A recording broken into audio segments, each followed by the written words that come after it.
ডাকসু নির্বাচনের মাধ্যমে জুলাইয়ের প্রজন্ম বিজয়ী হয়েছে। ডাকসু নির্বাচনের মাধ্যমে ঢাকা বিশ্ববিদ্যালয়ের শিক্ষার্থীরা বিজয়ী হয়েছে এবং ডাকসু নির্বাচনের মাধ্যমে জুলাইয়ের আকাঙ্ক্ষা বিজয়ী হয়েছে, শহীদদের আকাঙ্ক্ষা বিজয়ী হয়েছে। সেখানে আমরা শুরুতেই শ্রদ্ধার সাথে স্মরণ করছি জুলাই বিপ্লবের সকল শহীদদের, যাদের মাধ্যমে আজকে আমরা ফ্যাসিবাদমুক্ত বাংলাদেশ পেয়েছি এবং আজকে আমরা প্রতিটি ক্যাম্পাসে ক্যাম্পাসে গণতান্ত্রিক পরিবেশ পেয়েছি।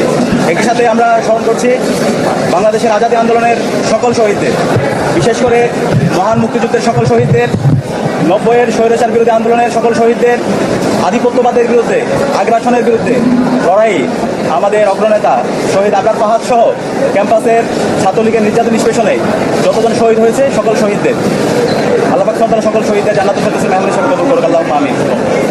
প্রিয় উপস্থিতি, ডাকসু নির্বাচনের মাধ্যমে ঢাকা বিশ্ববিদ্যালয়ের শিক্ষার্থীরা আমাদের উপর নেতৃত্বের আমানত রেখেছে।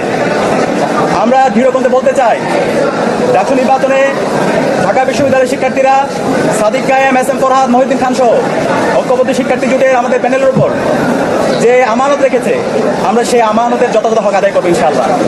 আমরা কথা দিচ্ছি, আমাদের শিক্ষার্থীদের যে স্বপ্নের ক্যাম্পাস, সেই স্বপ্নের ক্যাম্পাস বিনির্মাণ না হওয়ার পর্যন্ত আমরা থামবো না, আমরা আমাদের লড়াই চালিয়ে যাবো ইনশাআল্লাহ।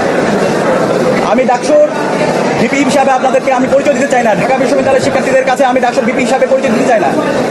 আমি একজন আমার বোনের একজন ভাই হিসাবে আমাকে পরিচয় দিতে চাই, আমার একজন ছোট ভাইয়ের বড় ভাই হিসাবে আমি পরিচয় দিতে চাই, আমার একজন বড় ভাইয়ের স্নেহের ছোট ভাই হিসাবে পরিচয় দিতে চাই, আমার বন্ধুর একজন বন্ধু হিসেবে পরিচয় দিতে চাই, আমার শিক্ষকের একজন ছাত্র হিসেবে আমি আমাকে পরিচয় দিতে চাই। আমি কথা দিচ্ছি, সাদিক কায়েমকে আপনারা যেভাবে দেখেছেন ডাকসুর ভিপি হওয়ার পরে তার কোনো পরিবর্তন হবে না ইনশাআল্লাহ।